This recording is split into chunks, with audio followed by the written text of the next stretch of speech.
Good evening, everybody, and welcome to another YouTube exclusive right here for the On the Loves podcast. I'm John. It's a one-man show tonight, but I am joined with somebody who has a very big event coming up in a couple of weeks down in Brick, New Jersey. He is the head booker, the head honcho of Goddesses of War, the one and only Mr. Kevin Nasta. Kevin, how you doing tonight? Thanks for having me on. Appreciate it. And like we said earlier, we come full circle. I spoke to you when we made the announcement that I was taking over the ranks in the reigns of Goddesses of War Wrestling, and here we are, about 5 weeks out, ready to make history. So that's actually where I want to begin. How do you feel as the head honcho, being that it is 5 weeks away from this historic event happening on February 25th? Well, look, I mean, all the heavy lifting part of it is done. All 18 talents are booked for the show. Promos are starting to slowly make it out on the internet from the talent, against the people that they'll be working on the show. Today we announced that we added Erica Mason Kapala to sing the national anthem. So, little things here and there that we're tinkering with, but like I said, the heavy lifting is pretty much on. So I'm just shutting off the vibration on the phone so we don't hear in the middle of the interview here. But the heavy lifting's done. So now it's we got our venue, we got our time slot, we got our 18 talents, we have our entire staff intact. Ownership is ready to rock and roll.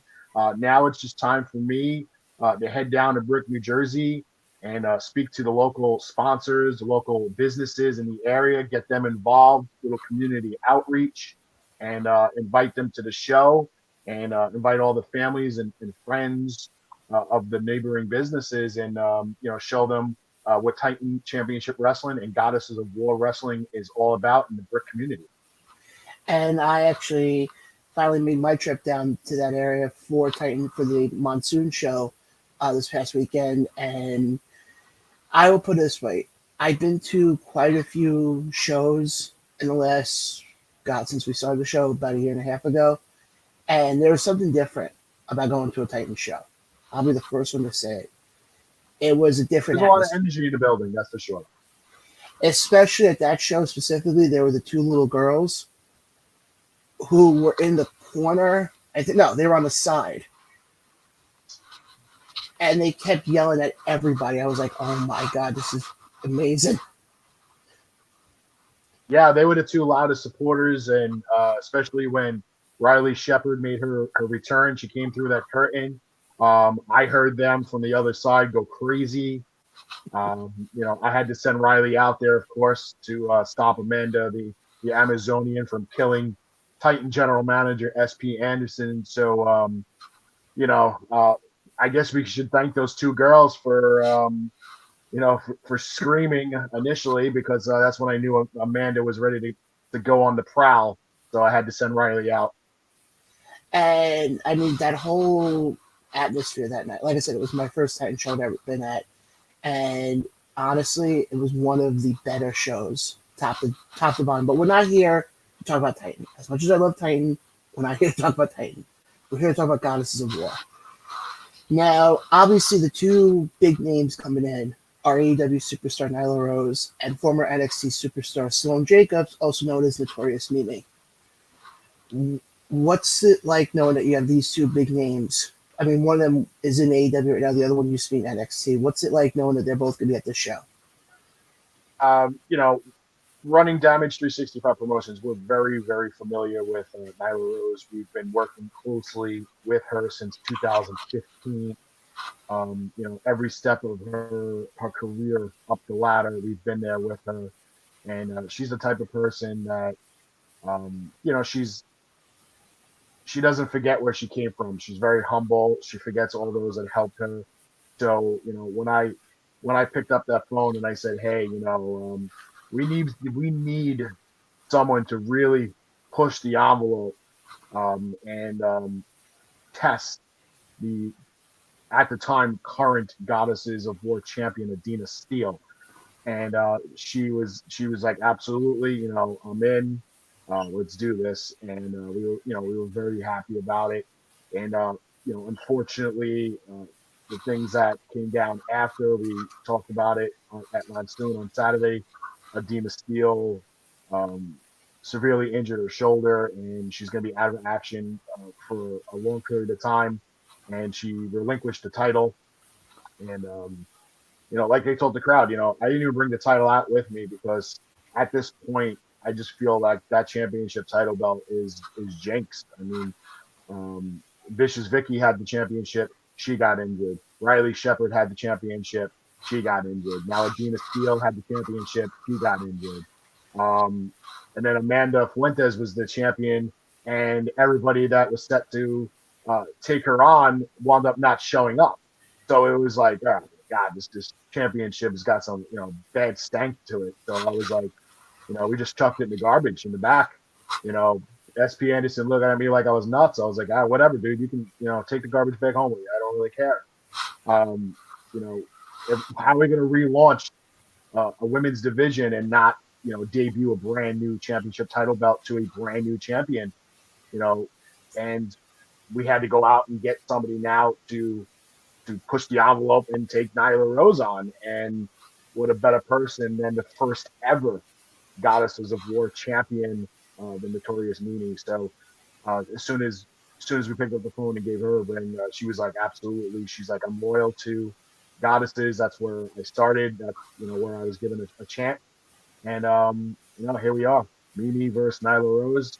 One-on-one match to headline the 16-woman tournament that now will determine who the next Goddess of War champion is. So it's no longer a number one contender tournament. This is whoever wins walks out with the championship title. Now, obviously, I know you're not one of the 16 women in the tournament, but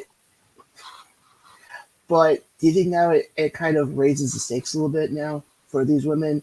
That it's like at first they thought it was just for the contendership, and now it's for the title. yeah, absolutely. I mean, if they didn't take it seriously then, they're definitely taking it seriously now because one thing um, that I kind of had in the past is the golden touch, where we've worked with certain people and their careers have gone up and crazy up. From Thunder Rosa to Diana Perazzo, to Camille Brickhouse, Nyla Rose, um, Tasha Steeles, Sunny Kiss. I mean, you name it. I've worked with all these talents when they were indie level and brought them around when nobody was really bringing independent talent to conventions and signings and things. And I felt like part of my giving back to the business was helping talent get recognition at the indie level, and helping them network. Of course, making a little extra money for them on this, doing what they do, and their careers, they took off. Back in my podcasting days, we were interviewing people like Aja Pereira, who's now a referee in WWE, Kennedy Brink, who is referee Jessica Carr in WWE. So I mean, we were interviewing people when nobody even knew who they were, and now everybody knows who they are. And so that's what we're kind of hoping to do with the Goddesses of War. We're hoping to bring people into the fold, put them in matches that mean something, storylines that mean something, storylines that make sense, that will continue from one show to another, not just a one and done. If I have to adapt storylines from the talent working other companies and bringing it over here to continue that feud, we have no problem with that. We have no problem recognizing other companies. This isn't the 1980s anymore where WWF is going to try to brainwash everybody into thinking that they're only wrestling on the planet. We know that's not the case. So, we're going to recognize whoever walks down that aisle in the tournament. If they are a champion at another company, they are coming down the aisle with that belt and they will be announced as that company's champion and they're representing that brand. So there's not only, the title on the line, but they're representing somebody else. So, there's a lot in stake for lots of talent in this tournament. And there's a couple that are young and up and coming, and they're looking to make a statement. So there's pressure on them too to make a statement. Wrestlers like Becca Wiley. And I know you had mentioned on Saturday that you guys are now working with, in my opinion, one of the biggest women's wrestling companies out there, and that's Mission Pro. Correct. How did that whole process come to be? Well, just like I mentioned before, Thunder Rosa and I have worked side by side since also 2015, when she was an indie darling, wrestling out of the Oakland, California, and she's never ever came to the East Coast, and it took some convincing, about 6 months worth of convincing, and we finally got her to the East Coast, where she made a splash at a couple of local conventions, and people loved her. With the power of YouTube and the internet, people were able to research talent that's announced for shows. It's not just like, oh my God, who's that? I never heard of them, and then that's it. No, no, these fans are smart. They're going to go to the internet. They're going to research this talent. They're going to find out who they are. And watching videos of Thunder Rosa wrestling all over the West Coast and down south, um, people loved her work, loved her look, loved her gimmick, loved her on the mic. And so when she came to the East Coast, she was surprisingly popular. And, in her opinion, I kind of knew it was going to happen, but she was so surprised how popular it was. And I mean, we don't need to know or remind anybody how her career went after that, from, Lucha Underground to NWA World's Women's Champion to, AEW World's Women's Champion, arguably one of the top three most recognizable names in professional wrestling. So when I spoke to her and I said, hey, this is what we're doing, and she said, all right, let's work together. Let's do some stuff. Give us the information. Look what you're looking to do, and you know, I've worked with a lot of talent that's worked at Mission Pro before, including their women's champion Genocide, and former champion Holodead. I've worked with a lot of them, so it's not like we're going to be strangers. So we want to do some kind of like talent exchange. We're going to bring some Mission Pro wrestlers up here to the Northeast, put them in Goddesses of War shows, get them some Northeast exposure, and do the same thing. Take our talent, send them down to Texas, give them some exposure down south, wrestling for Mission Pro. And it's a very exciting time to not only help women's wrestling take that huge step forward, but to work hand in hand with, in my opinion, one of the best women professional wrestlers in all of the world. I think you could also say, as far as Thunder Rosa goes, she's also has probably one of the best women's matches I have ever seen. If you go back to the Lights Out match she had with Britt Baker, I think it was that last year she had that, or 2 years ago? I think it was. Want to say that was early 2022. Yeah, all I remember though, that was like that. That put it on for me. That was the modern day Trish and Lita to me. I mean, yeah. I mean, look, you could say that. My opinion, she put Britt Baker on the map. People knew, yes, who Britt Baker was, but people also knew her, as Britt Baker, Alex Cole, so Adam Cole. So it's like people, say, oh, maybe she don't belong. Maybe Adam Cole got her a job. Yada yada yada. Look, nobody cares how you got in the door. It's what you do once you're through the door. And um, Britt Baker worked some matches, over the year plus with AEW. She wasn't anything fabulous. And I just feel that the matches she had with Thunder Rosa uh, raised her value, Britt Baker's stock in AEW. And it's unfortunate that Thunder Rosa was hurt and couldn't continue her title reign. But one door opens, another closes, and Tony Storm had a chance to run with it. Now Jamie Hayter has a chance to run with it. Britt Baker's still with the company. Thunder Rosa's on the men. So big things coming for the future of the women's division, as long as it's done correctly. And that's the key thing. It has to be done correctly. I mean, I remember for a while when it comes to just talking about AEW for a second, it seemed like that whole women's division was always surrounded by Britt Baker. It was always Britt Baker, Britt Baker. Look, So I mean, if people don't know by now who pulls the strings in the locker room, you know, I mean, you basically said it.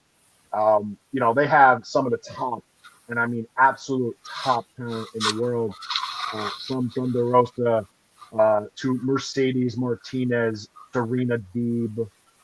You're talking three of the probably the best technical wrestlers that women's wrestling has to offer, if not wrestling in general. And they were never on TV.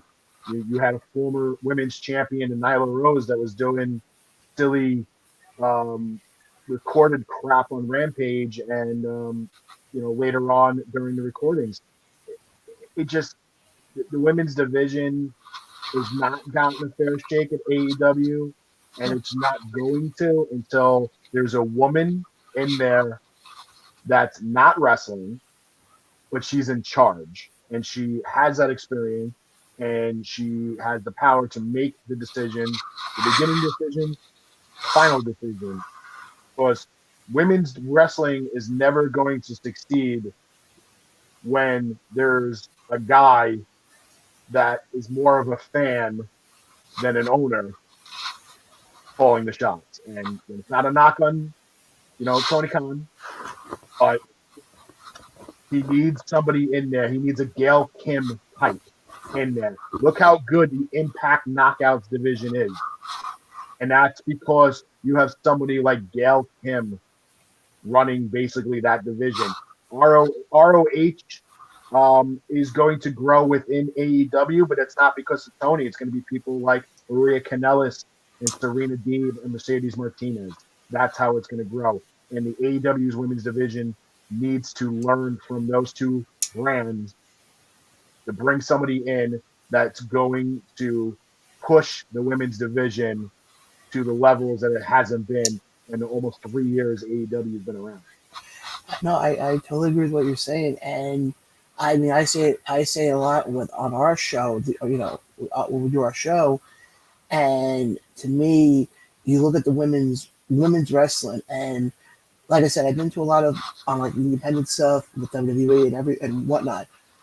A lot of times, women's wrestling is actually some of the best matches I've seen, and Sure.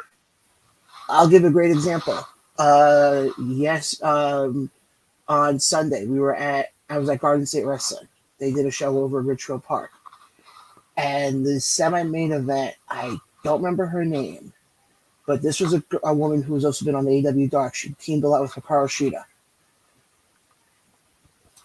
It was like the move she was doing. I was like, I was I was entertained. But you don't see that a lot though, especially when it comes to AEW. But I don't want to make this about AEW. Like I said, we want to focus on what's coming up in a couple of weeks, and I think it's best now that we go over the brackets Yeah, because, like I sure. said, we have six. It's a tournament this day, and here's the first set right here. Now, out of these four women, who do you see being the one to come out of, I guess, this section of the bracket, in your opinion? I mean, if I break it down, by talent, Jenny Rose, a former ROH superstar, a very accomplished world traveler. She's wrestled in Japan. She's wrestled in Mexico. She is a, a great wrestler. Then you have Gabby Gilbert, who is very well known in the Northeast, and has wrestled for Titan and Goddesses before. You have NWA star Missa Kate, who's making a big name for herself, uh, the NWA, and she's going to have her hands full soon if she ever decides to step in the ring against champion and Damage alumni Camille Brickhouse. So, but Christina Marie, look, Christina Marie is Christina Marie. I mean, she's an absolute powerhouse. She can hang with the best of them, and she can beat the best of them. If I'm a betting man, you know, Christina Marie is, somebody. It doesn't matter who she's wrestling. 9 out of 10 times, I'm gonna take her in a match. But again, this is a fatal four-way, so Christina Marie can lose without even being pinned. So, four women are gonna have their head on a swivel, not only looking to gain the upper hand of the woman in front of her, but make sure that the other two women behind them aren't ending the match. Exactly. And I think for a lot of this, I think the key is, and like I said, folks, we'll go through the other three sets of the brackets in a second. I think a lot of this also comes down to endurance, because for whoever advances is going to have to do a minimum of what, 2 matches that night. 2 matches, yep. So you're going to have to make sure that your body is going to be able to last 2 matches. Because, like I said, you know, I've seen a lot of matches. Kevin, you've seen a lot of matches. It takes a toll on you when you do, especially a hard hitting match. And with those 4 women, that's definitely going to be a hard hitting match, especially when you have somebody like the courageous Christina Marie. So it's going to be, I think that's definitely one set of the bracket that's going to be interesting. But let's keep this moving here, because now we have this set right here. And Kevin, the same thing. How do you see this? How do you see this one playing out? So I'm very curious to see Marie Valdomina. She has never wrestled um, up this way. She's never obviously wrestled for Titan and Goddesses. So we're very curious to see what she brings to the table. You know, seeing video is one thing, but seeing it live is another. So that's a huge curiosity for me. Then you have the former Goddesses of War champion who had to relinquish the title due to injury. So technically, she's she never lost the title, and you know, in her mind, um, she doesn't deserve to have to even be in this to gain a title shot. I'm all about equality, so I don't care what your history is. You're just going to have to earn it. So Vicious Vicky, you know, she's a fan favorite, and you know, she's probably a favorite of a lot of people in this bracket. And then you have Valentina Vasquez, who has wrestled for Titan and Goddesses and a lot of companies up here in the Northeast. And she's very accomplished, and she's, you know, a force to be reckoned with. And then somebody I'm very familiar with from over the years, Bonesaw Jessie Brooks. As tough as they come, she's a suplex machine, and I'm very excited to see her. It's been some years since her and I have spoken or even seen each other. So I'm very excited to see that. That's a very interesting bracket because you have the unknown and the unfamiliarity of Marie Valdomina with the other women, and the only one that's really I think wrestled her prior was Vicious Vicky.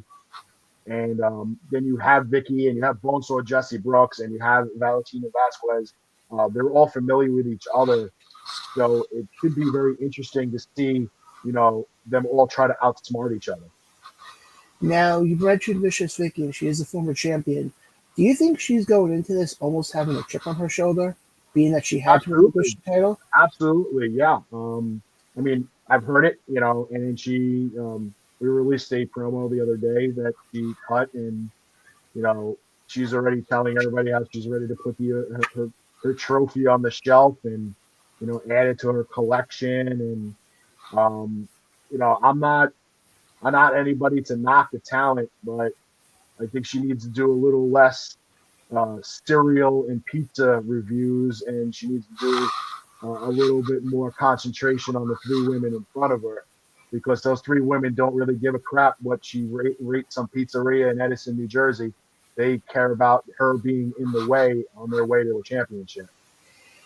Yeah, I would agree on that. Especially to me, I think any of these women right now, I think their focus should be on this day, because this is. I mean, granted, yeah, knock on wood, you don't like injuries to happen to wrestlers, especially when they're out for a long period of time, like you mentioned before with the Dina Steele. But it was almost like it's like you said before, when one door closes, you get another opportunity. All of a sudden, Dina Steele relinquishes. All of a sudden, you have these women who at first thought, oh, it should be a tournament to determine number one contender, and I'll face the champion later on. Now it's like, no, the stakes got raised up a little bit. Yeah. So, well, let's keep things going here. Now you got Now, this one is an interesting one to me. Very much so. And I say that for one reason. A, you got Riley Shepard who's making her comeback. Then you get somebody like Angel Orsini, A who, legend. yeah, that's what I was just about to say. So, what would you? How do you see this fatal four way play? This fatal four I way. mean, not only a legend, she is a former Funhouse champion, women's champion, which is part of Titan, and she was just recently defeated by the Amazonian for that championship. Which I would like to add that she will be on your next broadcast, the Yes. Amazonian. So, you get to talk to her about, her one-on-one with Angel Orsini, which that was also supposed to be a three-way match, but again, someone didn't show up for a Amanda Fuentes match. But that's another story for another day. But Angel Orsini is an ECW legend. Women didn't get a lot of attention in ECW, unless they were ripping their clothes off. And Angel wasn't one of those. Angel was the one beating the crap out of somebody, suplexing somebody's valet off the top rope because they were running interference.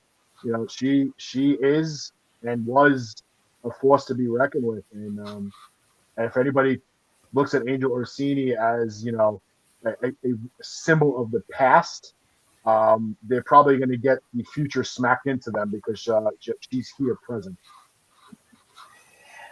But then you also have another female talent here, Ariel Nix, who, Goddess of Night. yeah. So how do you Yeah, think her? she's a New York badass, man. She's been through all the fights up and down the Northeast and all of New York City and New Jersey. She's wrestled the best. She's beat the best. She's a former pro wrestling Magic Women's champion. So I mean, there's not really much more you can say. She's accomplished. She's tough as nails, and she's absolutely ready for a fight. Now the last one in here, I'll be straightforward. I don't know anything about her, and that's Mother. I think it's Mother Endless. I think her name is. Other endless, I would absolutely um, go to YouTube.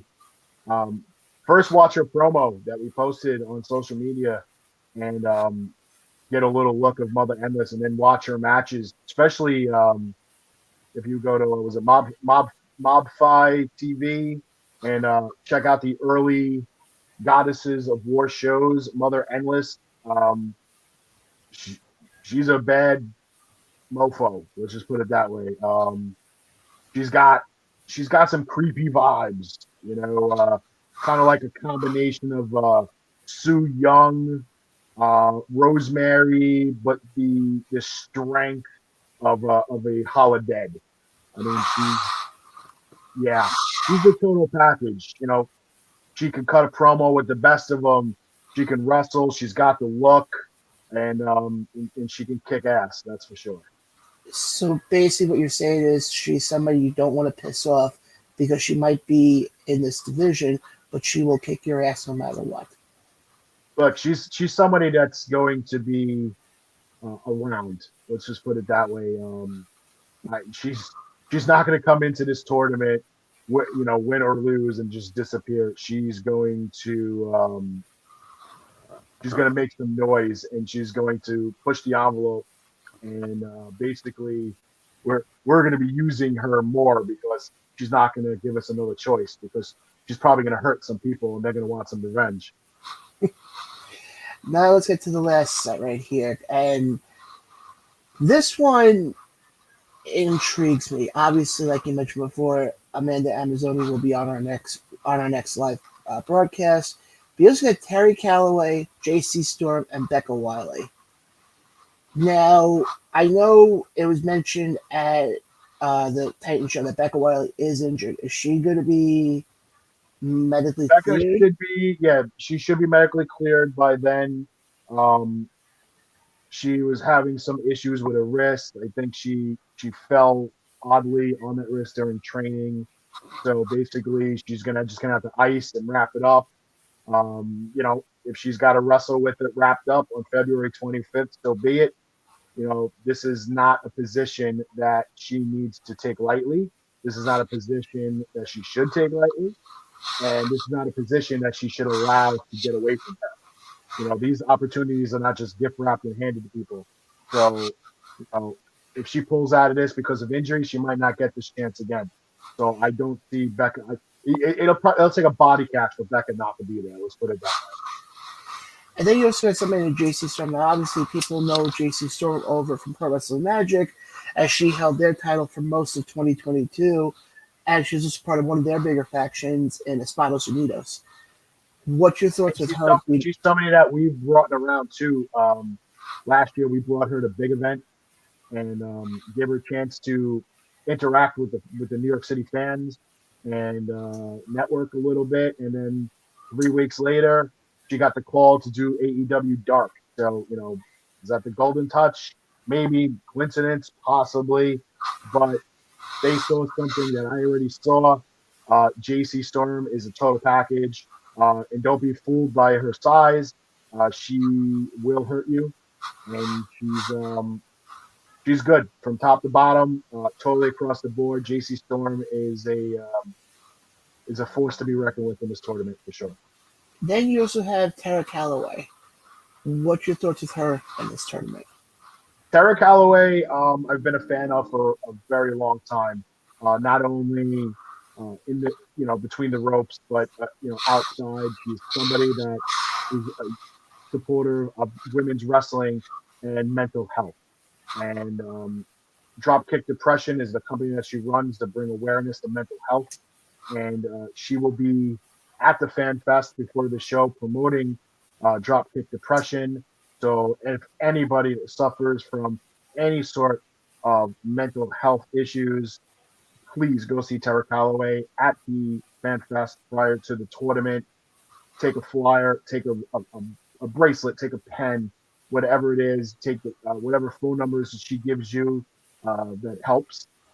And and talk to her personally, and of course, get an autograph and a photo op, and hang out with Tara. But inside the ring, she's a monster. I mean, what else?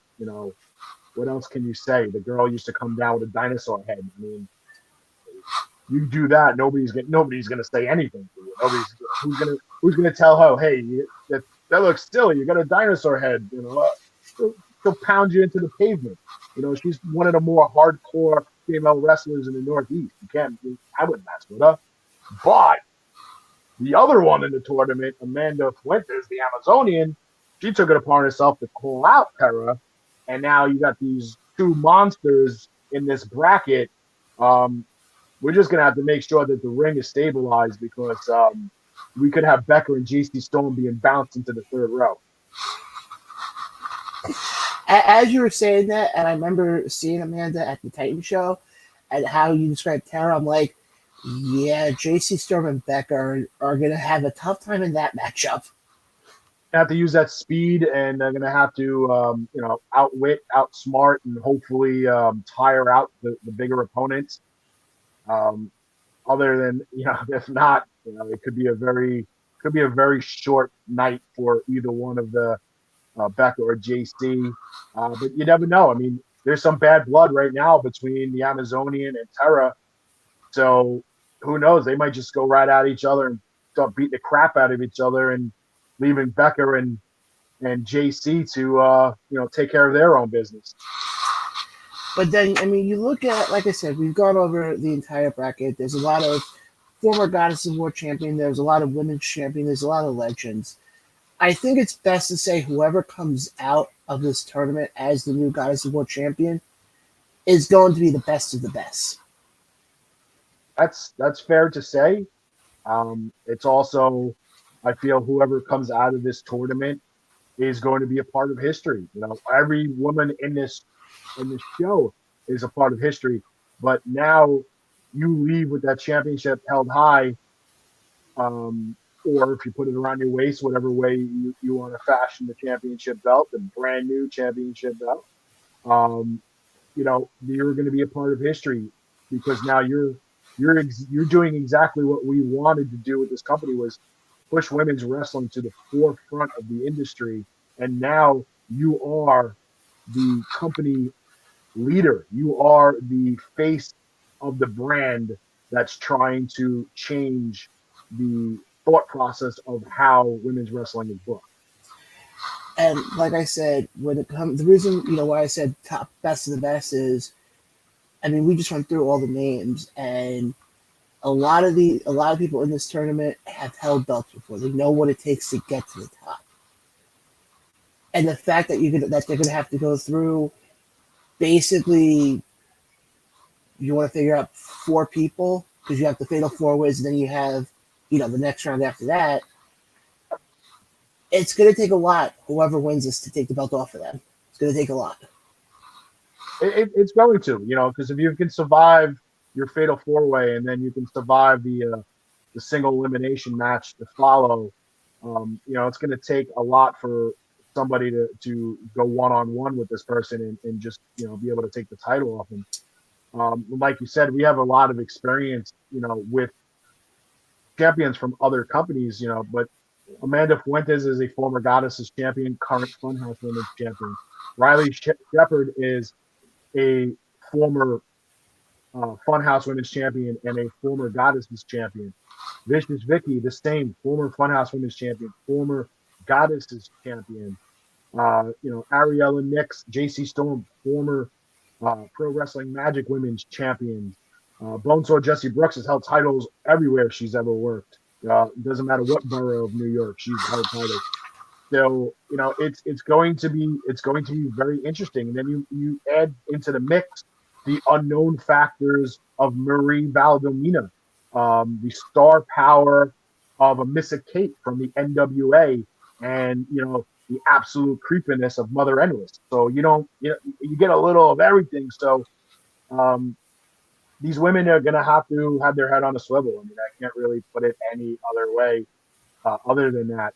But at the end of the day, or in this case, at the end of the night, whoever lasts out every one of these other 15 women is going to have a lot of pressure on them, not only, defending this championship against all comers, but like I said, they're now the face of what we're trying to do here in the Northeast with women's wrestling, and they're the face of the company. So that's a lot of pressure on them as well. I totally agree with that. And now, if I'm not mistaken, I know it's the tournament's all women, but if I remember correctly, seeing off of Facebook and off of the post, isn't the entire production and everything going to be all women that day?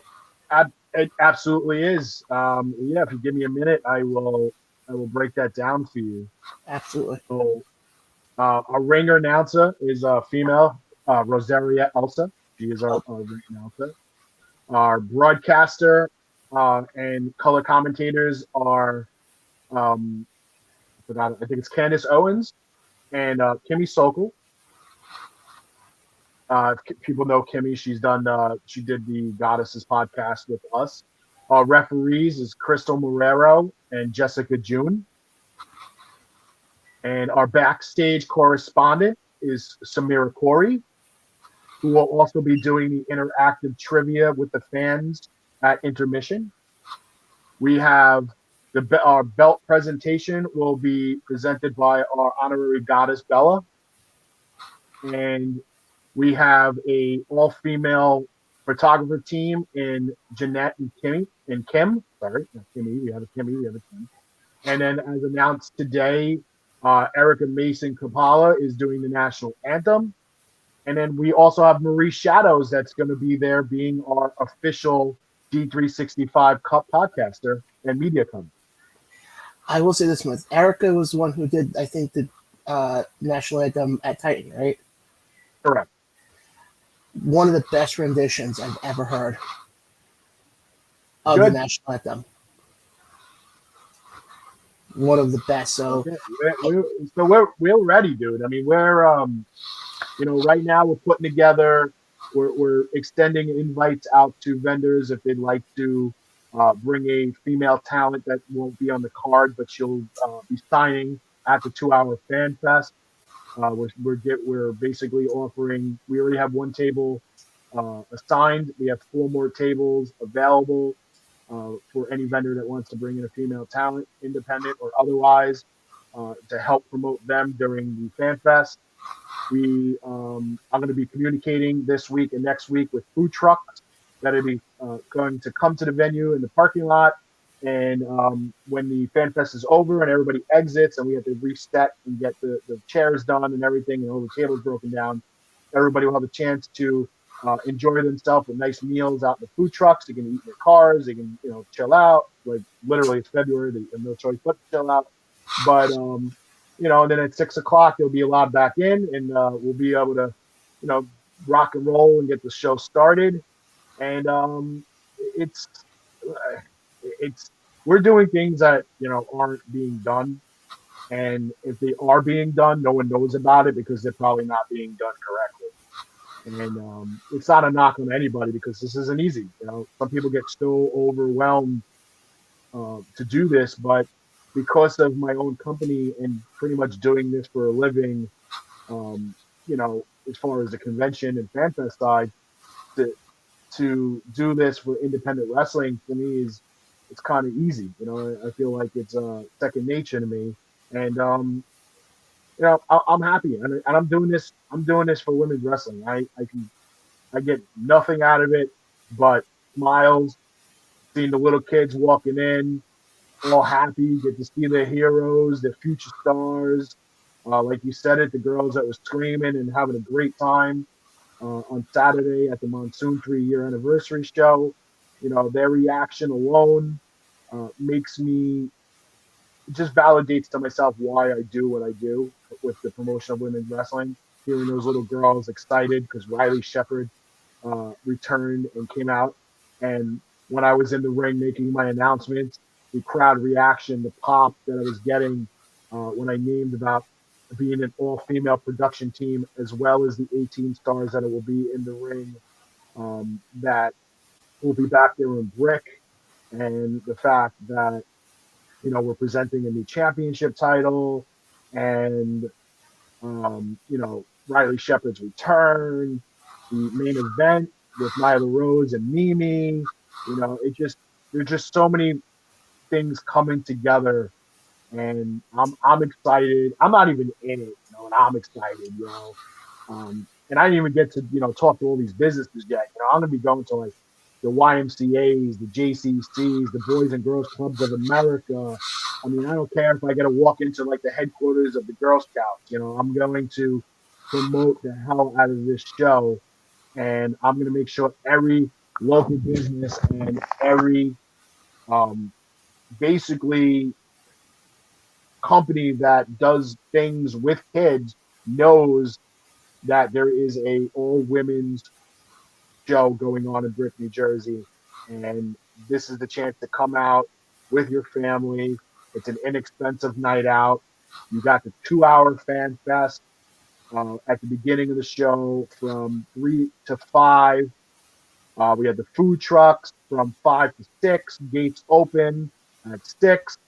People can, go around, get themselves settled, get ready. I'm sure there's going to be a huge buzz in the building.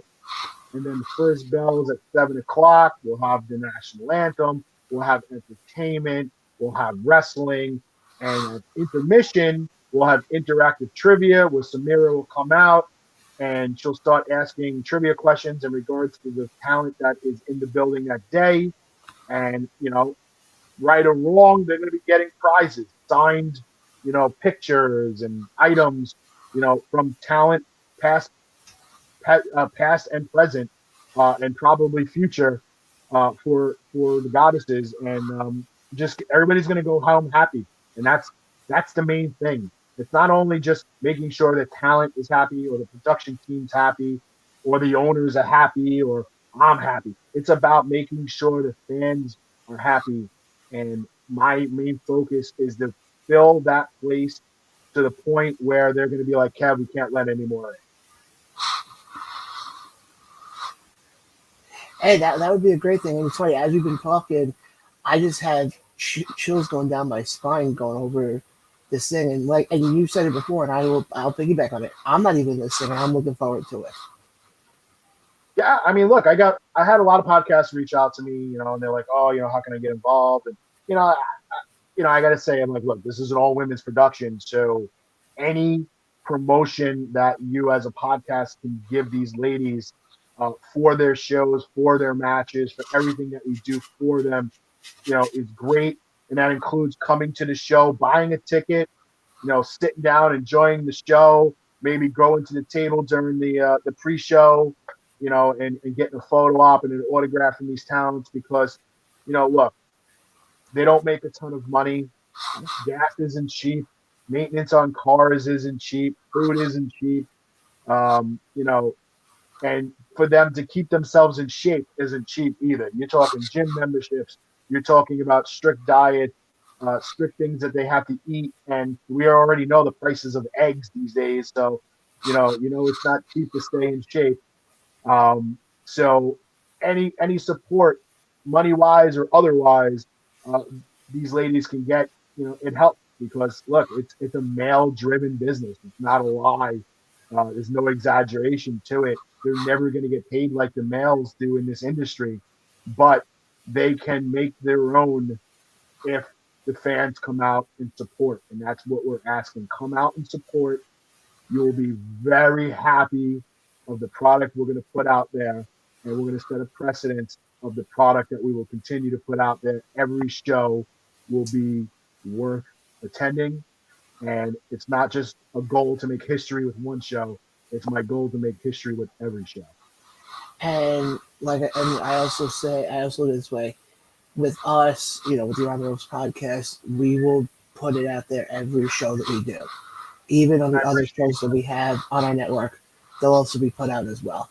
Because the one thing when it comes to us, hold on, and Kevin, I look this way. Yes, our crew is mostly men who are on this network, but we do have some females who appear every so often. And I said this to you before. You look at women's wrestling, and sometimes it's some of the better wrestling that we see. A lot of times, it's better than the men. And any way we can support women's wrestling here on the Iron Ropes podcast, that's not even up for debate. Yeah, no, I mean, look, some of the greatest matches I've watched in independent has been women's matches. And I'm not being biased. Granted, 90% of the talent that I work with on the FanFest side are female, but I don't call them and ask them to be part of our signings without knowing who I'm speaking to and what they have done and what they are capable of. So I know what I'm getting myself into as far as that talent and what they're able to accomplish and what they have accomplished. So, you know, some of the matches I've seen are, some of the greatest matches I've seen have been women's matches. And, I'm not a big mainstream uh, wrestling TV watcher these days because it's so much of it on, and I don't know who can keep up with all that. So I try to grab stuff on YouTube of people that I am friends with, that I'm friendly with. I'm not going to say everybody I've worked with I'm friends with. There are a handful that I call friends, and most of them I'm just friendly with, and some of them are just business acquaintances. But I like to follow their careers and see how it's going. So I'll jump on YouTube and I'll watch recaps or condensed matches and content that they supply, just to keep up with things. But look, I'm just like any other vendor in the business. I'm out there looking for fresh new talent, and the precedents that I've kind of put out there since I started this in 2012 was I'm going to bring the independent female talent out. I'm going to give them a chance to shine at these conventions, let them reconnect with fans in person, not just on social media. Let them sell some autographs, sell some photo ops, network with other vendors, network with other show promoters, other independent wrestling company owners. Let them get out there and make some network money down the road where they can get signings elsewhere. You know, that all started for me, which was one of the first female talents that I ever brought around was Nyla Rose. Uh, Angel Ursini was another one, and former NWA Women's Champion Casey Carlisle.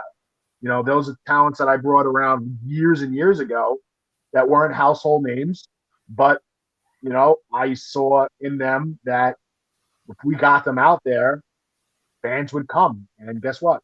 Fans did come. You got Nyla Rose, who has rose the ranks into the AEW, representing the company as their women's champion. You have Casey Carlo, I think, has officially retired. I'm not really sure. I don't want to put words in her mouth, but I think she has. And then former ECW's Angel Orsini. We just spoke about her before. She's in this tournament, and she's still kicking ass and taking names. So, I saw she wasn't done. And after a couple of years of me convincing her to do some more signings, I guess she finally came to the conclusion that she wasn't done either. So I'm happy for her too. So look, you don't have to be a household name. You don't have to be a superstar. If you conduct yourself like a professional, because that is the first word in pro wrestling is professional, and you are dedicated to doing the right thing, and you want us to commit in you, and you can commit in us, give me an email, nasta.goddesses@gmail.com, and we'll talk about booking you for a future Goddesses of War show. And we'll see what happens. I mean, look, I'm more than happy to entertain anybody's email and get them on the show. We're not a one and done. We're going to be doing multiple shows in a year. We are already starting to talk about for next year. So we're in January. We're talking about next year already. So yeah, that's how this business works. We're always 6 to 9 months ahead. So if you're interested, hit me up, nasta.goddesses@gmail.com. And also for the fans out there and the friends of these talents and everybody, we want to come out and support these 18 great women, and also support the production crew by taking their place as females in the wrestling industry, in the business of wrestling. Go to titan-championshipwrestling.com. Pick up tickets today. Get tickets for the Fan Fest and the show itself. Get that combo deal and come out, enjoy the Fan Fest, some food trucks, some great wrestling, some entertainment, some fun, family, great atmosphere for a great company.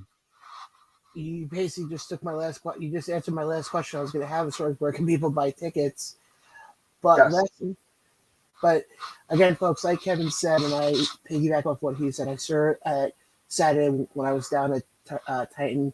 That building is electric, and especially with how big of an event this is on February 25th, you don't want to miss this event at all. I mean, look, I beg you, go out and get those tickets now, because once I hit brick and I hit those local businesses, those businesses, everybody that works there, they have kids or they have family that are kids, and they're going to hear all this good stuff that I'm telling you, and they're going to go home and go, guess what we're doing February 25th? Go get the tablet, go get the laptop, go get the phone. We got to order tickets now. And I don't want the casual fan of independent wrestling to miss out. Like I said, we're gonna get as many people in that building as fire code possible. We told the fans Saturday, I hope to see all the fans that were out there that night, plus 200 more. And the jaws were dropping that, like, oh my God, you're going to put 400 people in this building? So, hey, whatever, man. If I got to harness people to the ceiling, tape them to the wall, wherever we got to put them, this is going to be a very theatrical event. This is not going to be a fly-by-night casual independent wrestling. This is the Goddesses of War. This is a Greek mythological themed company. So you're going to see a lot of that. Hence why we have a honorary goddess that's going to be full goddess gear. And I'm talking dress, leaves. Oh, wow. The whole thing. She's coming down and she's going to be presenting that championship.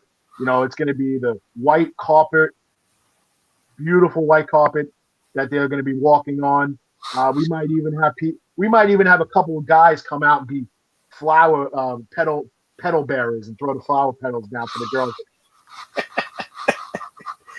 Well, I'll just put this out there right now. If you need a guy to do that, I'll volunteer myself. I figured I was just going to get Charlie and Billy to do it since this is my show and they're just going to be sitting and watching. Hey, get SP to do it. He's not doing anything that night. Yeah, he's not doing anything. Now he's a new father now, so maybe he's got to take his kid to Wendy's or something. But again, guys, we've been talking about it. And again, guys, you watch your other podcast in weeks to come. We'll be talking a lot more about this in the weeks to come as well. This is an event you're not going to want to miss. If you're in the tri-state area, I highly recommend getting tickets. If you have to take a plane, a train, a boat, it doesn't matter. Swim, whatever. Hey, if you can swim that far, Jersey Shore, baby. It's a Jersey Shore. You'll find sand somewhere. Exactly. But Kevin, again, thank you so much for hopping on. I appreciate it a lot. Thank you. Fans, get out there to all our social media. TCW.goddesses on Instagram and on Facebook, and then we're TCW_goddesses on Twitter because Twitter is not cool and doesn't allow us to use the period. But again, February 25th it all goes down in Brick Township, New Jersey. And like I said, folks, you're not going to miss it. I'm coming all the way from Long Island, and it's a trek, but I'm making the trip down there that day. Good times. It's good times. It's not too far from Roy Rogers. If anybody likes Roy Rogers, is a freestanding restaurant about 15 minutes away. And the people from New York, most specifically the 5 boroughs, there's a Danino's Pizzeria and Restaurant 5 minutes away from the location. So a little piece of home, a couple of minutes before the show, and there you go. Hey, I'll definitely check out that Roy Rogers in there. But again, Kevin, thank you so much for hopping on. I appreciate it. And folks, like I said, you'll be seeing a lot more content of Goddesses of War on the On the Ropes podcast and the ATR Network in the weeks to come before their first show on February 25th down at Brick Township, New Jersey. Again, Kevin, thank you so much for hopping on. For Kevin, I'm John. This has been a YouTube exclusive right here on the On the Ropes podcast. And we'll catch you guys in the next one.